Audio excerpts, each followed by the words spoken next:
Hi,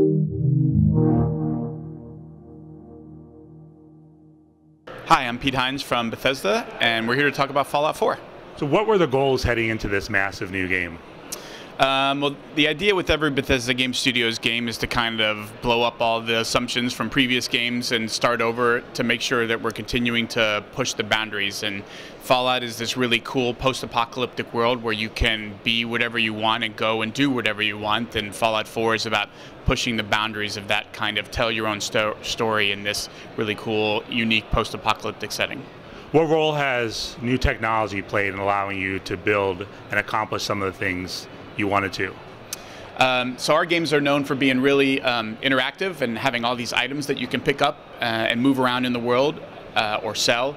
Now they're comprised of elements that you can use to build new parts for your weapons, your armor, so you can, build a new scope for your gun. But the team has taken it to this bigger idea of having these different points around the world where you can kind of deconstruct bigger things like trees or houses or whatever, and not only own a house but actually build your own house. You can attract people to your settlement and have them help grow crops or perform functions like protecting it from raiders. So it's using the advances in the next-gen consoles and where PC hardware has gone to allow for this even higher degree of interactivity. Can you talk about the customization, even just from the standpoint of creating your avatar, your protagonist? Who you are in our games is obviously huge important. So you can play as a male or female. You get a really high degree of customization. You can customize, what race you want to play as, what you look like, your body type, and then once you're in the world, again, you can be whoever you want. So you can have companions. You can have one companion with you at any time. The ones we talked about so far are Dogmeat, obviously the iconic dog from the Fallout universe. There's a robot, Mr. Handy, who's your kind of butler in the game, who you find later on, and he can be a companion, but you can also have human companions. You can have romantic relationships with them regardless of gender. So it is about allowing the player to define who they want to be in this world. I'm a huge fan of dogs. I have a German Shepherd. Can you talk about the dog and the role that it does play for people who choose to play with them? Sure.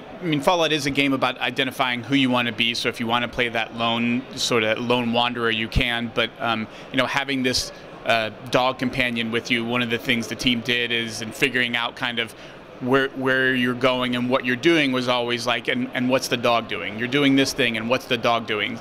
Just because the idea of sort of having this sort of faithful companion with you wherever you go as you're going through the game is a really cool. It's a cool experience. It's obviously an iconic part of Fallout. The dog can't die. Because like yourself, lots of us own dogs, and the notion of the dog dying is just too heartbreaking. But he does add this really cool element. He actually is super functional. He helps find you items. He helps in combat. But more importantly, he's just this kind of faithful companion that you can take with you if you choose to explore the world and kind of be with you as you go on this kind of grand adventure. I believe I read recently that you could go through 400 hours of this game and not even touch everything in there. Can you talk a little bit about the size and scope of this adventure? Yeah, we really haven't sort of given size relative to Skyrim or Fallout 3 how big it is. Suffice to say, it's huge. I think Todd said at E3 it's our biggest, densest, most ambitious, however he phrased it. It's huge, and the number of hours you can spend is, I have people tweeting me screenshots of, their game where they played 1,000 hours of Skyrim or Fallout 3. This is absolutely a game where you can just spend hundreds of hours playing the game. It's huge, and it's going to take you a really long time to explore it and see everything there is to see. What are the challenges of creating a game like that when it comes to telling a story within that, but then opening up the ability to do what you want to do? Well, I think anytime you give the player that much freedom, you're introducing this element of chaos, where basically we don't have a clue where you're going to be and what you're going to be doing at any given moment in the game. There's a lot of other games where, 2 hours in or in a certain level, you know exactly what the player is going to do, how they're going to move through, what kind of weapons they have. In our game, it's completely unknown. It's almost an infinite number of ways you can play through the game just based on who you choose to be, how you choose to interact with people, all the stuff in the world that you can interact with. So it does prove challenging to kind of rope all of that in and make sure that you're setting up limits that the player kind of doesn't mess up their own experience. But ultimately, the idea is to give the player a grounded experience where they can move through this main story, but they feel really free to leave that and go and do whatever they want, that they can always kind of find their way back if they choose to. A lot of folks get into our games and decide they don't care, they don't want any quest targets, they're just going to kind of wander around the world and sort of explore and find stuff kind of in this emergent gameplay style. Whatever you want to do, if you just want to play through the main story and be done with the game, you can do that. If you want to just aimlessly wander around for 200 hours and see what's out there, you can do that as well. What do you feel differentiates Fallout from any other franchise out there?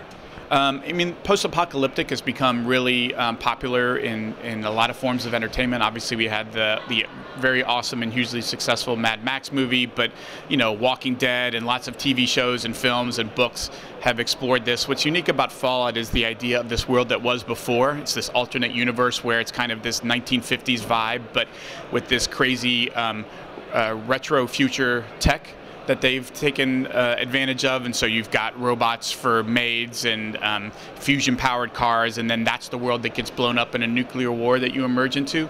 So it's got this very different tone to it with this 1950s sensibility, but it's all post-apocalyptic. And again, the idea of this sort of unlimited choice that the player has. Do they want to be a good person? Do they want to be a bad person? Do you want to spend your time helping people, or are you just out to find like the biggest, baddest guns and run around shooting everything in sight? It's really up to the player to define in this unique setting who they want to be. Perfect.